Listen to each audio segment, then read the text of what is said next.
বর্তমান মুহূর্তে যতগুলি রাজনৈতিক দল আছে তাদের মধ্যে একমাত্র বিএনপির অভিজ্ঞতা আছে দেশ পরিচালনা করার।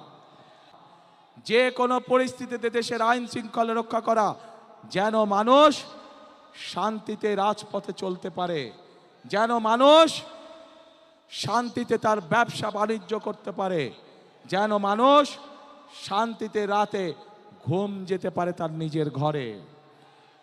এই অভিজ্ঞতা বিএনপির আছে। বিএনপি জানে কিভাবে দেশে নিরাপদ পরিস্থিতি তৈরি করতে হয়। প্রিয় ভাই বোনেরা, একই সাথে বিএনপির আরেকটি অভিজ্ঞতা আছে কিভাবে দেশকে দুর্নীতির করাল গ্রাস থেকে বের করে নিয়ে আসতে হয়। আসসালামু আলাইকুম প্রিয় দর্শক, আপনাদেরকে আমি স্বাগতম জানাচ্ছি আমার ইউটিউব চ্যানেলের পক্ষ থেকে।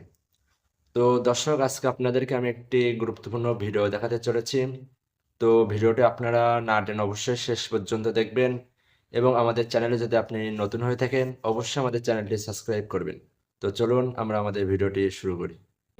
দল, মত, ধর্ম, বর্ণ নির্বিশেষে আমাদের সকলকে সতর্ক এবং সজাগ থাকতে হবে। প্রিয় ভাই বোনেরা, আমরা যদি সকলে ঐক্যবদ্ধ থাকি, সকলে যদি আমরা একত্রিত হয়ে থাকি, তাহলে অবশ্যই আমরা আমাদের সেই কাঙ্ক্ষিত বাংলাদেশ গড়ে তুলতে সক্ষম হব। এবং সেই কাঙ্ক্ষিত বাংলাদেশের স্লোগান হবে একটাই। জানেন কি সেই স্লোগান? করব কাজ, কি ভাই? করব কাজ, গর্ব দেশ, সবার আগে বাংলাদেশ। করব কাজ, সবার আগে ইনশাআল্লাহ। প্রিয় ভাই বোনেরা, আসুন আজ এই জনসভায় আমরা প্রতিজ্ঞাবদ্ধ হই যে আপনাদের সামনে অভিজ্ঞতা রয়ে গিয়েছে এবং বর্তমান মুহূর্তে যতগুলি রাজনৈতিক দল আছে তাদের মধ্যে একমাত্র বিএনপির অভিজ্ঞতা আছে দেশ পরিচালনা করার।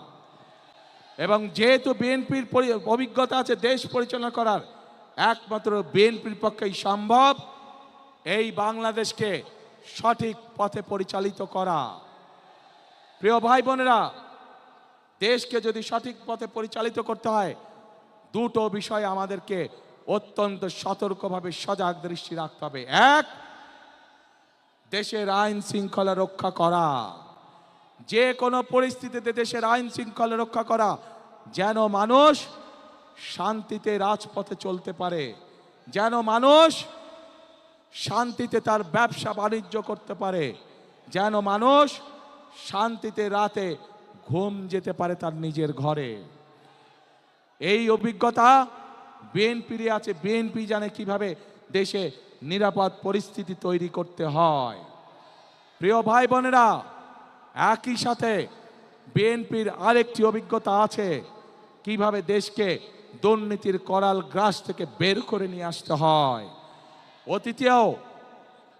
অতীতেও আমরা দেখেছি যে স্বৈরাচার পালিয়ে গেছে, তারা যখন অতীতে ক্ষমতায় ছিল, তারা যখন দেশকে দুর্নীতিতে সয়লাভ করে দিয়েছিল, পরবর্তীতে যখন দেশনেত্রী খালেদা জিয়া দেশ পরিচালনার দায়িত্ব গ্রহণ করেন, আমরা দেখেছি কিভাবে ধীরে ধীরে বাংলাদেশকে বিএনপি সরকার দুর্নীতির রাহু করাল গ্রাস থেকে বের করে নিয়ে এসেছিল।